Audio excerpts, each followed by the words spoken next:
नमस्ते बच्चों, आज की हिंदी कक्षा में आपका स्वागत है। आज हम पढ़ेंगे पाठ 6। पाठ का नाम है कर्तव्य का पुण्य। इसके जो लेखक हैं वो है मालती शंकर। कर्तव्य का पुण्य। कर्तव्य का पुण्य इस कहानी इससे क्या समझते हैं?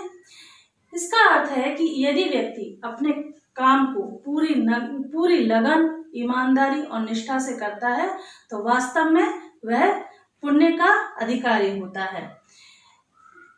हर धर्म में यह बताने का प्रयास किया गया है कि पुण्य क्या है।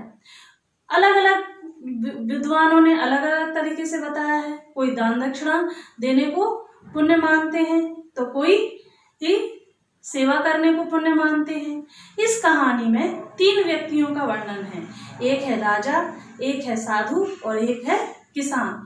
तीनों के अपने अपने काम हैं। वास्तव में उन्होंने किस तरह से अपने काम को किया और उन काम को करने पर उन्हें क्या परिणाम मिलते हैं, इस कहानी में हम आगे पढ़ेंगे।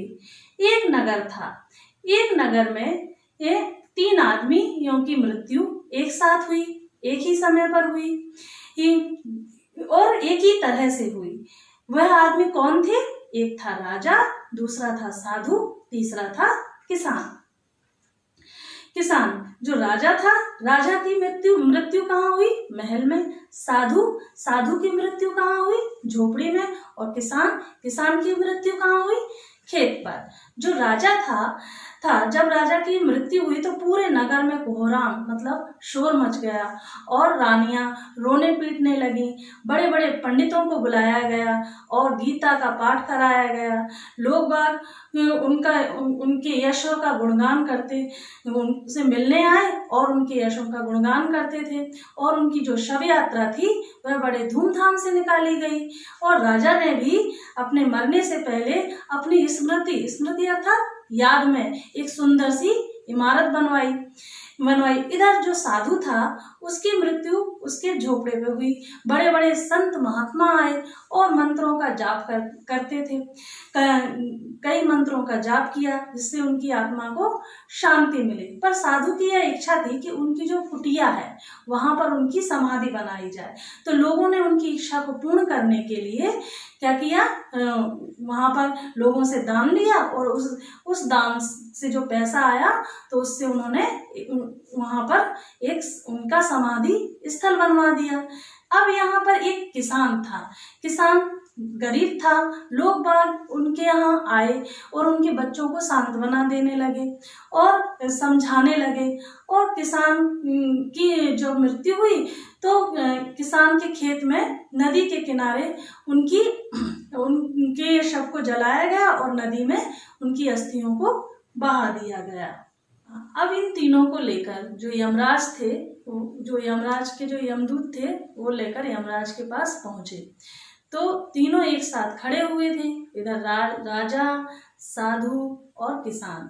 तो इन तीनों को जब ये तीनों पहुंचे किसके पास? यमराज के पास। तो जो यमराज थे वह किसी काम में व्यस्त थे तो उन्होंने एक जगह पर बैठने का संकेत किया तीनों को कि भाई बैठ जाओ। एक चबूतरे पर बैठने का संकेत किया। तो जो राजा था उसको साधु और किसान के पास बैठने में शर्म आ रही थी क्योंकि वह तो राजा था, इसलिए वह उन दोनों के पास बैठना नहीं चाह रहा था। इधर जो साधु था उसको किसान के पास बैठने में पवित्रता महसूस हो रही थी। उसको लग रहा था कि मैं किसान के पास अगर बैठूंगा तो मैं छिप जाऊंगा, अपवित्र हो जाऊंगा। और किसान को भी साधु और राजा के बीच पास बैठने में झिझक सी महसूस हो रही थी।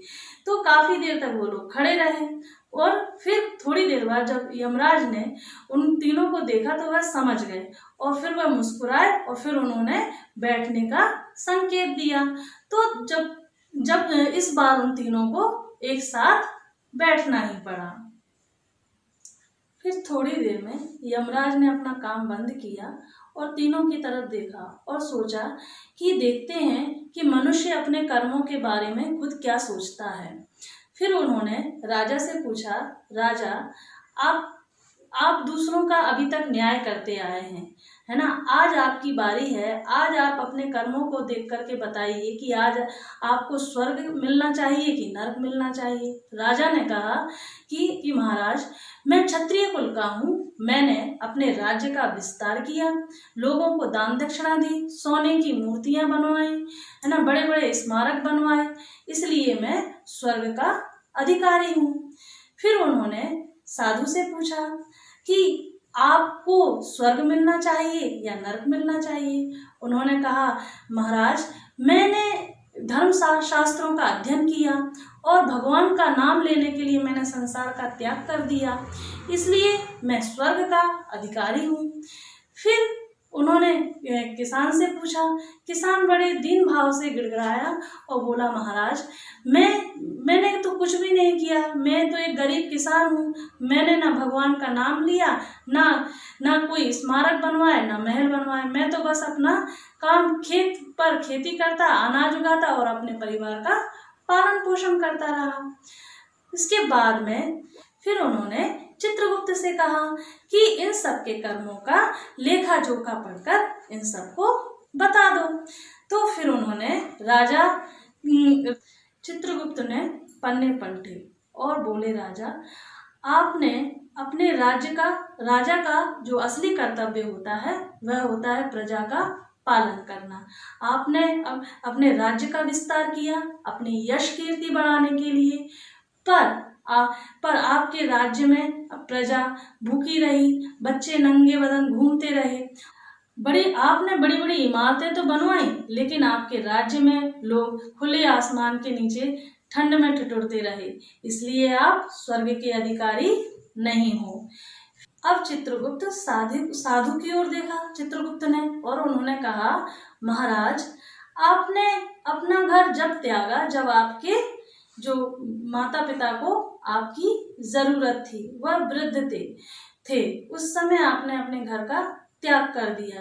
आपने एक बेईमान व्यापारी के यहाँ पानी तो पिया, लेकिन आप ईमानदार व्यक्ति जो हरिजन था उससे आप छुआछूत करते रहे और उसको हीन दृष्टि से देखते रहे। आपने मानव होकर मानव में भी अंतर किया, तो इसलिए आप स्वर्ग के अधिकारी नहीं बन सकते।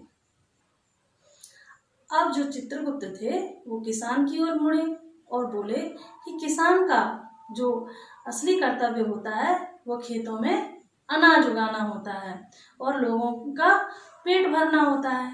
तुमने अपने कर्तव्य का सही पालन किया और इसलिए तुम स्वर्ग के अधिकारी हो। राजा, साधु और किसान तीनों अपने भाग्य का निर्णय सुनकर कैसे रह गए? ठगे से रह गए। और उन्होंने यमराज ने कहा कि आप तीनों की कोई इच्छा हो तो बताइए। राजा ने महल, साधु ने झोपड़ी और किसान ने अपने घर देखने की इच्छा व्यक्त की। राजा ने सोचा कि महल में लोग बिलख रहे होंगे, उसको याद कर रहे होंगे, पर ऐसा कुछ भी नहीं था।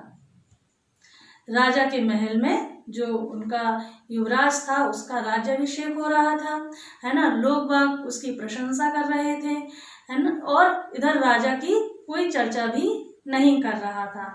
इधर साधु ने सोचा कि उसकी जो समाधि थी उसके ऊपर भीड़ लगी होगी, है ना, लोग उसको याद कर रहे होंगे, पर देखा तो वहां पर ऐसा कुछ भी नहीं था और जो साधु का सामान था वह भी लोग लेकर के चले गए थे। फिर साधु ने सोचा कि साधु मन ही मन बड़बड़ाया कि अब यहाँ देखने को रह ही क्या गया है। इधर किसान ने सोचा कि शायद उसके बैल भूखे होंगे, पर ऐसा नहीं था। उसने देखा कि उसके बैलों के सामने भूसा पड़ा था और उसकी पत्नी की जो आंखें थी वह गीली थी, नम थी, और वह अपने बच्चे को समझा रही थी कि बेटा जा और खेत में पानी देकर आ जा, नहीं तो तेरे जो पिता की मेहनत कैसी हो जाएगी, बेकार हो जाएगी। फिर किसान ने कहा कि महाराज, थोड़ी देर और मैं अपने बेटे को खेत सींचते देख लूं, पर जो यमराज थे उन्होंने कहा नहीं, अब समय समाप्त हो गया है। तो जब उन्होंने आंखें खोलने को कहा तो जो राजा था उसके सामने घोर यातनाएं थी, और जो साधु था उसके सामने काला अंधकार था, महाशून्य था, और जो किसान था उसके सामने एक फलदार वृक्ष खड़े हुए थे। यमराज और उसका दरबार किसी के सामने नहीं था।